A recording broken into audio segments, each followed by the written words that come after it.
I turned 31 a couple of days ago, and last year before my 30th birthday, I was feeling really anxious. Granted, there was a lot of shit going on in my life, but it made me reflect a lot on what I have learned in the last year. So in this video, I'm going to talk you through 30 lessons that the last 365 days have taught me that I think you might find helpful if you're also feeling a bit anxious about turning 30. And obviously these are all related to my own personal experience. They might not be important lessons or relevant lessons to you, but they have been to me. Before I jump into it though, my name's Clara. I'm a childhood psychologist. I'm a healthcare professions council registered sport and exercise psychologist and a fitness coach. And this video's got nothing to do with any of those things. It's just a thought dump of some of the reflections that I've been having over the last year. So let's get into it. Number one, I feel so much more settled in my 30s than I did in my 20s, and that has totally surprised me. I know everyone says it, but my life has been pretty samey for the last few years in terms of being in a stable relationship, in terms of my friend groups, in terms of things like that.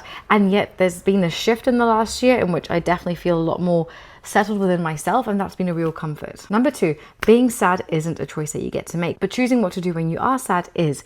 And I've recognized over the last year that I can always choose to be kind to myself and to others in the midst of my sadness, and actually it makes the sadness not go away, but it makes it a lot easier to carry. Number three, no matter what age you are, do not ever underestimate the power of belly laughing. There are few things that feel more healing than doing that, no matter who you're with or what situation you're in. Number four, the reality is that grief will find you no matter how hard you try to hide from it. I can't tell you the amount of times that I have broken down in the car in the last year, and it's been times that I knew that sadness was brewing, but the only time that I've been able to be in contact with sadness without distracting myself immediately from it has been when I'm driving. So trust me when I say that grief will find you even if you try to run away from it, and sometimes it's better to just allow yourself to welcome it. I've parked on the side of the road many times to bawl my eyes out, and actually it's been really healing. Number five, more often than not, a nap, speaking to someone you love, eating something that is nourishing, or moving your body will make you feel a lot better. No matter what you're carrying, it will just make it feel a little bit less heavy. Even if it doesn't get rid of it, it makes such a big difference. So if you're not sure why you're feeling shit, speak to someone you love, have a sleep, eat something, or go move your body, and I can guarantee that you will feel a little bit better afterwards. Number six, you don't need to buy things to consume them. And the reality is that life with less is very often more. We live in such a materialistic world that focuses everything on accumulating stuff, and actually the less shit you have, the freer you feel. And honestly, what a blessing it's been to be able to discover that. I'm currently on year number 3 of not buying new things, and it has been liberating, and I'm becoming more and more intentional with my spending as the days go by. Not because I'm not spending any money, but because I'm not trying to accumulate more shit.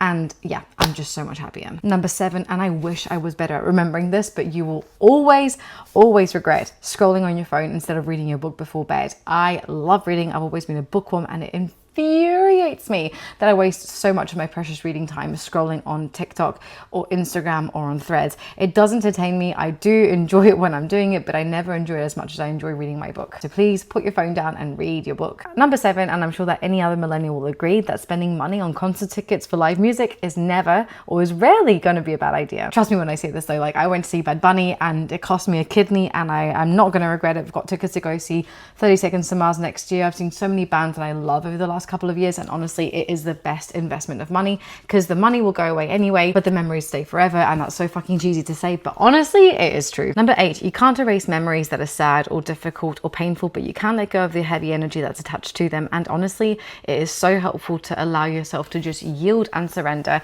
to the reality of life, and to recognize that things have been shit and can be shit and may have been shit, and there's always going to be things that are painful, but you don't have to keep torturing yourself with those memories either. Actually, I think that previous one was number 9, because number 10 is a reminder that it's better to look stupid and learn than it is to look smart and know nothing. Ask the question, don't sit on it. Trying to look smart to impress other people is just not worth your time. Number 11, it's not a quote that I came up with, but I did hear someone say it, that reminds us that in this day and age, we're encouraged to take sides when we really should be encouraged to take a minute. Always take a minute. Number 12, no one's going to hate you more than someone who is trying to fake something that you naturally embody. I will not add any more context to that. Number 13, and this is an important reminder for me, is that noticing the urge to continue to scroll on my phone all the time is the early signs of a mental health breakdown brewing. Do not ignore the signs. Number 14 is another important reminder that life is too short to not be able to enjoy a spontaneous dinner with my friends because I'm scared of gaining weight or anything like that. I mean, not that this has been a particular concern for me in the last year, but it used to be. And at the same time, I think it's really important to remember that life is also too short to live it in find discomfort in your body because you persistently make decisions that are pulling you further and further away from being able to live a life that is full of love and joy. And I'm so grateful that in my job I get to help people with both. Number 15, and please don't forget this for the love of God, this is a message to the future me, but the biggest task that you procrastinate, take 3 months of thinking about it and 10 minutes of execution. Don't forget that, please. This is one of my favorite reminders, but number 16 is sunshine all the time creates a desert.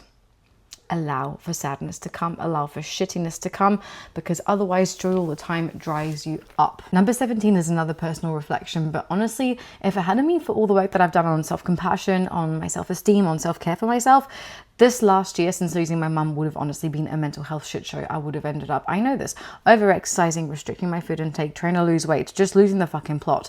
And so I'm so grateful that the first person to be there for me in this past year was me. Number 18 is a quote by Dostoevsky, and it says, I see the sun, and when I don't see the sun, I still know that it's there, and there's a whole life in that. It's such a nice and calming reminder that no matter what you're going through, it will probably pass. Number 19, spending money intentionally feels good. It's not about hoarding it, it's about spending it intentionally. A mountain looks exactly the same whether you have a 200-pound backpack on your back or something that you've used before. So make sure that your spending reflects your values, which personally for me is travel, music, and seeing friends and going out for food. Number 20, and I wish I'd been able to learn this in my 20s, but basically make peace with the fact that people will always see their own version of you in their minds, and stop trying to change how they perceive you. It's not your responsibility. You don't have to be responsible for who they think you are. Number 21, an important reminder for me, if you can, always plan an escapade from the UK between November and February, preferably in January or February, because otherwise you will become miserable. Number 22, the reality of death is essential to the enjoyment of life. Not to be super depressing, but genuinely, you never know what's going to happen, so live a life that is worth living. Number 23, if you hate your body, you will buy anything to fix it. That's not an accident, that's a business model. Number 24, healing happens at joy. Never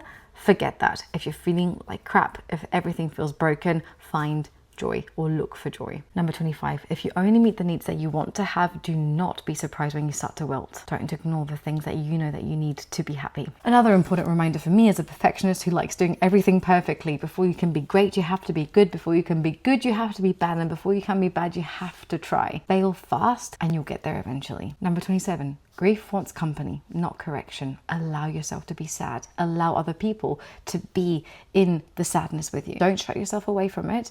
Invite people in. Number 28, consider this. If you were to switch bodies with the person that you love the most in the world, how would you treat that body? How would you speak to them, knowing that you would be giving their body and their mind back to them after a year's time? And are you able to start living your life accordingly? Number 29, learning to become a person that you genuinely like is a journey you'll never regret being on. And number 30, at the end of the day, these are the things that matter the most. How well did you love? How fully did you live? How deeply did you let go? Thank you so much for indulging this video on 30 lessons from my 30th spin around the sun. I'm excited to see where this upcoming year takes me, and I'm really, really looking forward to what the rest of my 30s have in store for me. I'll see you in the next video.